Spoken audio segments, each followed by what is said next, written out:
Nag-ano ka, siya yun, yung maingay sa ano ni Kalo. Hindi ako makatulog sa ingay ni Akat Pero for me, totoo naman na kung kunyari, ngayon lang nangyari, talaga siguro ngayon, Ngayon yung right time. Oo, ngayon talaga dapat. In God's perfect time. Ngayon lang dapat. Ayun yun. Ako naniniwala naman ako sa ganun. Ako din. Kasi baka kaya lang natin nasabi na, sana dati pa ganito, ganyan. Baka nung time na yun, pwede naman, pero magfe-fail. Oo, siguro ganun. Or baka. Or hindi pa. For me, life just comes around. Kung anong mangyari sa buhay mo, yun yung plano, yun yung nakasulat para sa'yo. For me, ganun. But then, you have to do your best every time. Yes. Huwag mong iasa, don't depend everything on God. I mean, don't depend just by depending.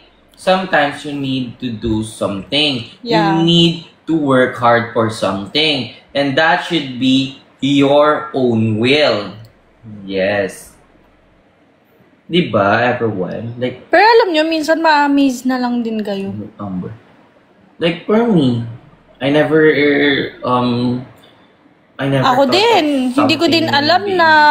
Bridget Stones. Yeah, right? Yeah, right. Oh, guys, habol nyo ako. Last 24 seconds muna, guys, I just did my best. I just did what I want to do. And what comforts me. Eto, guys, eto yung pinaka magaling dito. Si Sir Gavin, anytime naman, pwede niya akong makuha or mas mapaaga, diba? Pero yung right time is nung time na nagsabi siya.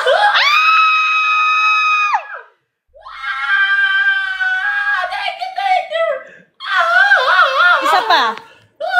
Tatalunin ko yan. Sige, isa pa. Huwag kayo iyak pag sige guys, ipanalo natin to guys. Hayaan nyo lang. Tsaka nakuyak pag dinalo ka.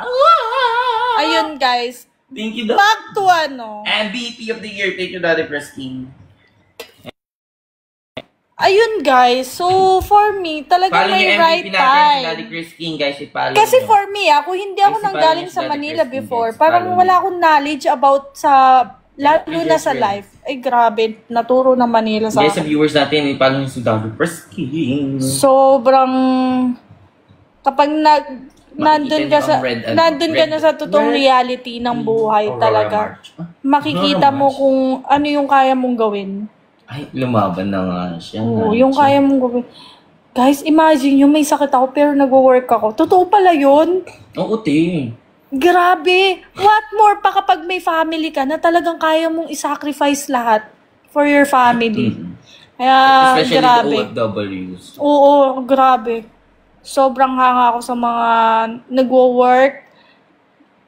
Thank you. And kapag nasa Manila ka, alam mong working place yon. Kasi, kunyari lalabas ka ng Manila, makikita mo super daming tao, nag-uunahan sa jeep, sa bus, kahit standing sila, gulang, grabe.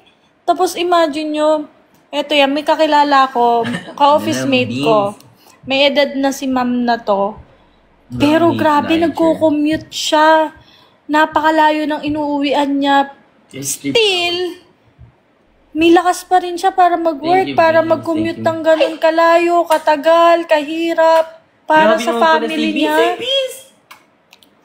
Amazing. Vince, grabe ka pa lang. Yaman mo naman. Nakakaano. Si Vince ako na-amaze ako kapag nakakakita ko ng ganun. Lagi nagla-livestream yan dito. Thank you, Iko. Thank you, Ma'am Mayang. Ayun, sobrang ano talaga. Iko, ate. Lakas mo sa live no? Thank you, Danica. Ayan na sila. Sige, fight me. Fight me, te.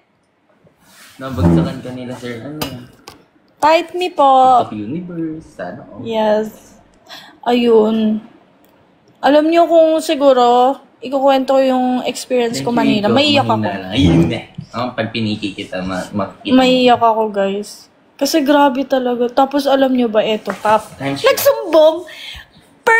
Unang araw ko doon. Nagkapaltos ako agad. Alam nyo kung bakit. Kasi, eto hindi ako sanay maglakad na sobrang layo. Kanto nga lang namin, hindi ko malakad eh. Sa Maynila, nasanay ako maglakad.